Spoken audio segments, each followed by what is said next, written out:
Hello everyone, and welcome to coverage of Grand Prix Lafayette for the MSEM format. I'm Caillou, and today we're going to be watching the semifinals match between Plipster, who is on essentially Sultai Dredge, and BluesEclipse, who is playing Abzan, Featherfall, Auras. Both of these decks are fairly powerful linear decks in their own rights, so I think that it's basically just going to come down to who has the better nut draw. Right now, Plipster has turn 1 Putrid Lurker off of a Hazy Coppice, which is pretty good, and then can go the next turn to ditch Recurring Abomination and then start doing stuff that way. Oracle's Vision is also pretty good to be able to mill some more stuff for Recurring Abomination or potentially hit stuff like more Ceaseless Stalkers. Blues' hand is a bit more reactive here. Probably goes turn 1 Forest, plays the Barren Desolation off of the Logger Recluse's ETB, and then has Pitwilt and Out of Body Experience as pieces of interaction. Out of Body Experience in particular is really good in this matchup because mainboard Exile means that you can really start screwing with some of Plipster's recursive creatures. Of course, a turn 1 hasty 3-power attacker is just insane, so it's still going to be an upward battle. And yep, as predicted, Blues is going to play the Logger Recluse and then just put in the Barren Desolation tapped. So Plipster's going to run out the Oracle's Vision first, hits an Umberdew Goliath and 2 lands, not good hits. Can still, can play the Hazy Coppice or the Flooded Depths, but in order to, he's going to swing in for 3. I feel stupid, but I'm confused about a few things. Like, for example, where did the Recurring Abomination go? Plipster might have bottomed it after mulling, but no. Yeah, okay, it looks like Plipster kept at 5. Sorry, I thought that Recurring Abomination was in the kept hand, which is why I was confused there. But yeah, Umberdew Goliath turn 2 to back up the Putrid Lurker. This is not looking good. A BluesEclipse can, however, out-of-body experience, or Pitwilt the Umberdew, then out-of-body experience the Putrid Lurker next turn, and then be generally fine. Because then Plipster is out of resources. Plipster can technically, because still has the Flooded Depths, so we'll be able to Flooded Depths to find a Torment land, discard something, and then bring back the Putrid Lurker, and then bring back a Ceaseless Stalker, which is also why Blues didn't out of body on his, didn't Pitwilt on his own turn. So for now, Umberdew swings in as a 13-13. I think this is Blues' cue to just Pitwilt it. Yep, Pitwilts it. Plipster went a bit too all in there, fetching the Torment land to discard the Dread Resurrection when he really didn't need to. It's still going to take 3 here from the Putrid Lurker, but because of this out-of-body experience, can handily take care of it. And that buys Blues enough time to potentially just find it out, because Plipster is hellbent and has no way of recurring any of the creatures in his graveyard. Okay, Blues is going to play Golden Touch on the Logger Recluse. This is actually a fine play as well. Turns it into, gives it +4/+4 because Featherfall is blue, Pitwilt is Abzan. So now can start swinging for 4 lifelink per turn. Yeah, this is definitely a better play than the out-of-body experience because it's proactive. And then next turn can still have the out-of-body experience in case anything goes south. Okay, Plipster top decks a Deform Sanity, which is, again, actually useless here because it doesn't have a non-land card to discard to it. And yeah, this is seeming like Blues' game to lose at this point. A 3rd land, this will turn off the life loss from Arctic Mine, means that Blues can play a Flora Acolyte while still holding up an out-of-body experience. So yep, is going to do that. Could also just actually Ethereal Armor instead of out-of-body. Yeah, he's going to Ethereal Armor, it looks like. Yeah, Ethereal Armor on the Logger Recluse, you draw a card. Logger Recluse goes up to a 6-power attacker, so it puts Plipster on a 2-turn clock while also gaining Blues enough life that Plipster's kind of just out of outs here. Next turn with this Amber Hills, Blues can play a Dreamsteel Paladin, and then, are there any auras to recur in grave? No, but then can still just play Dreamsteel, hold up out-of-body experience. And Plipster's just actually just dead on board, because Putrid Lurker can't block, Departed Evangel can't block, so yeah. Game 1 goes to Blues. After that blistering start from Plipster, the double removal spell and the lack of recursion for Plipster really just hurt it too much. So it looks like Plip is just going to play the Deformed Sanity, discarding the Departed Evangel. No reason not to, I guess, because he can just play the Departed Evangel from grave. Oh no, actually wants to do that, because playing the Departed Evangel from grave will bring back the Ceaseless Stalker. The Ceaseless Stalker can then block the Logger Recluse and buy Plipster a turn. That's actually smart. That's fair. That's fair. And that also means that gets to take away the out-of-body experience from BluesEclipse. So actually, not quite out of it yet. Oh, and it's going to play Dredge Resurrection, actually. Whoa, this is actually a crazy play. So plays a Dredge Resurrection, gets back the Ombridu Goliath from grave. Ceaseless Stalker also comes back. So, you know what? I discounted Plipster too quickly. That was a really neat sequence from him, and he's still in this game. I also do want to point out, though, that like Blues' deck, despite how linear it is, can play the control surprisingly well, or like play like on the defensive. Like I've seen it play on the defensive or like play on the interactive a decent number of times this tournament to pretty good results. So that's interesting. But yeah, just gonna play the Dreamsteel Paladin and pass. Can't swing in with the Logger for fear of it dying. And oh my god, what a top deck. Gets a third Ombridu Goliath. Yeah, this is actually just kind of a nut draw for Plip. So swings in with the Ombridu. I think you just block with the Flora Acolyte. No reason to take it. He's going to block with a Logger Recluse. Interesting. I guess the thought is can recur it next turn with the Dreamsteel Paladin to draw some cards. So that's actually smart. I think these players are definitely showing their chops with their respective decks, knowing the lines that they have. Which obviously, like, I've made like 2 incorrect calls so far. So, which like, I'm not like the best MTG player, but I think it really just goes to show like how much time these players individually have put into their deck to go for lines which like aren't like available to the layperson. So because of that, because of having Amber Hills, BluesEclipse can now Golden Touch into Ethereal Armor, or at worst, oh, and there's a Pithwilt. So the Tether of Simplicity doesn't do anything here. Can, however, Pithwilt an Ombridu Goliath. Okay, he's going to play an Ethereal Armor first. Probably looking to hit an out-of-body experience instead. Like, instead of the Pithwilt, I mean. Okay, just gets another Pithwilt. Another Pithwilt is fine, though, because that gives you... Because here you chump an Ombridu Goliath, presumably with the Dreamsteel Paladin, and then you can Pithwilt the other Ombridu Goliath next turn. Oh no, okay, it's just going to Golden Touch it up again. I guess for another +4/+4. Or actually, it turns it to a 13/13. So, can now trade with an Ombridu Goliath. So now, yeah, okay, so now you trade the Flora Acolyte for an Ombridu Goliath. And then, at that point, you can, next turn, recur all of the auras you need onto a Dreamsteel, Pithwilt to kill the other Ombridu Goliath, and Blues is still in the game. So Flip's just going to play the Hazy Coppice and pass.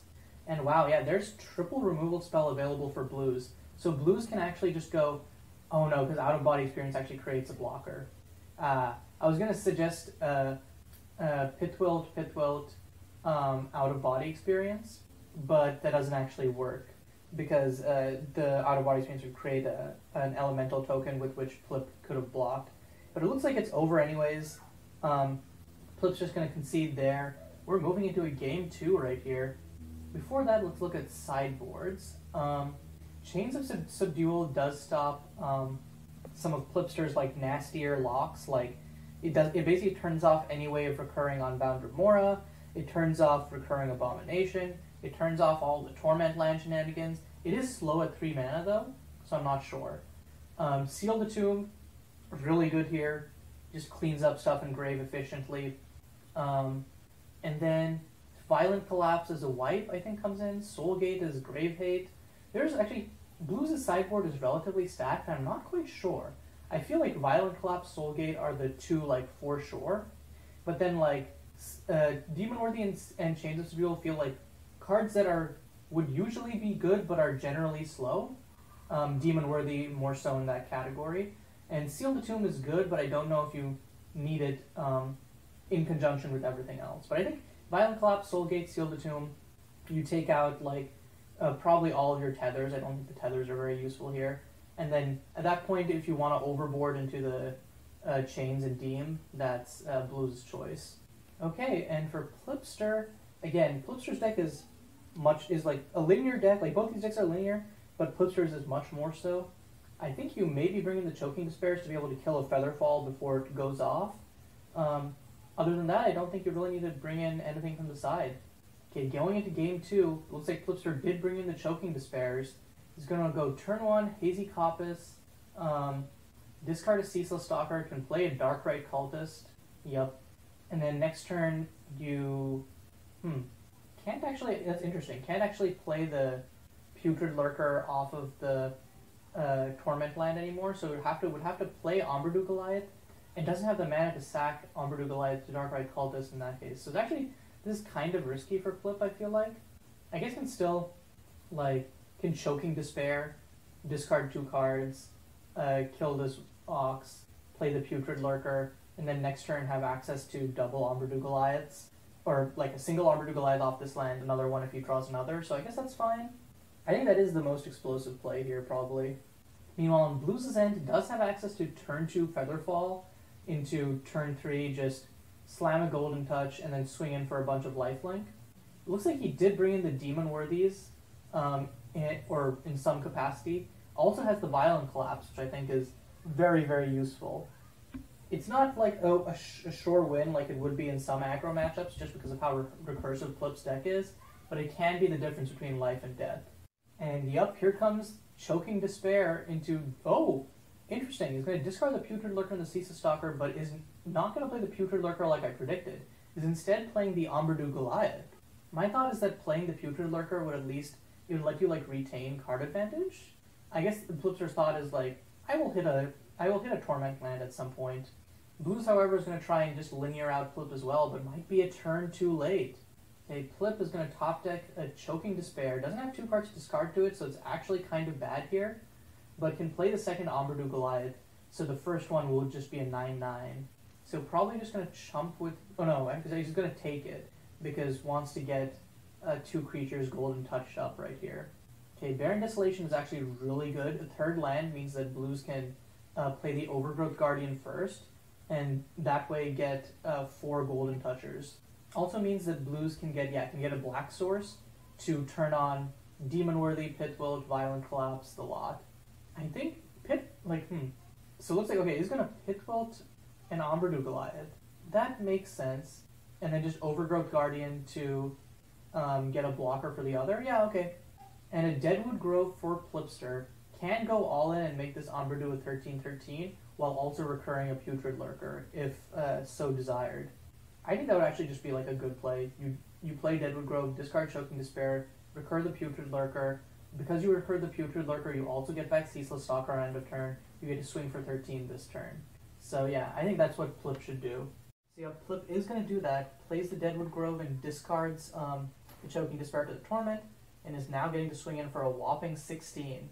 Blues is just going to chump the Umbredu with the Goliath, with the Overgrowth Guardian. I'm surprised doesn't trade the Putrid Lurker for the Sapling, but again, it might just be wants more bodies for this Golden Touch. Okay, so now, if you're Blues, I think you can pretty safely untap and then Demon Worthy the Umbredu Goliath. The problem there is that once you Demon Worthy the Umbredu Goliath, playing that Wayfarer Shrine was actually a mistake, because if Blues taps out to kill the Umbredu Goliath here, on end, Plipster can just sack, or like in response, Plipster can just sack it actually doesn't have a card to discard, so can't actually Darkrai Cultist. Can't Darkrai Cultist at instant speed, but can Darkrai Cultist on his own turn to get a 5/5. It looks like all of my Demon Worthy theorizing though was for naught. Blues is just going to Golden Touch up, so because of this, all of these get +4/+4. So Blues can actually swing for essentially 14 lifelink here, while also having a bunch of ground blockers. So suddenly this game is very much in Blues' favor, because like Plipster doesn't have any way to get, doesn't have any way to kill these, doesn't have any way to get over them other than Darkrai Cultist Demon, which doesn't outrace this. So I think Blues actually just has the set in the bag. Plipster chumps one of them, but will have to eat the other. And BluesEclipse goes from being very nearly dead to having more life than Plipster. Okay, another land. Looks like Plipster is just gonna crack the DRC right here. Needs that flyer. We'll also get back the Putrid Lurker because had to discard a card. The Putrid Lurker can't swing into any of these for fear of immediately getting eaten, but it also can't block, so it looks kind of sad here. The Demon can trade with one of the 5/5ers. The problem is, of course, if Blues hits anything, yeah, okay, Plipster's just going to concede. And yeah, that, again, both of these decks were doing kind of degenerate things. It was just that BluesEclipse had the interaction to stymie Plipster for long enough that BluesEclipse could go off himself. And BluesEclipse going off stabilized him enough that Plipster couldn't just gotcha. But yeah, with that, our finals is actually set. It's going to be two, I think, interestingly similar and yet different decks. Because they're both like very like powerful like linear decks that also have a bit of leeway in how they can play. It's going to be Dodger's Wanderfall, which is a red-green mid-range deck which uses like some crazy landfall cards like Splitting Bloom and Into the Unknown to kill people as early as turn 3 or turn 4. Versus, of course, BluesEclipse, who won right here with green-white Featherfall auras. I think I was very skeptical of both of these decks coming in. Dodger's deck less so because it seemed like reasonably powerful on paper. I did not realize how fast it could kill.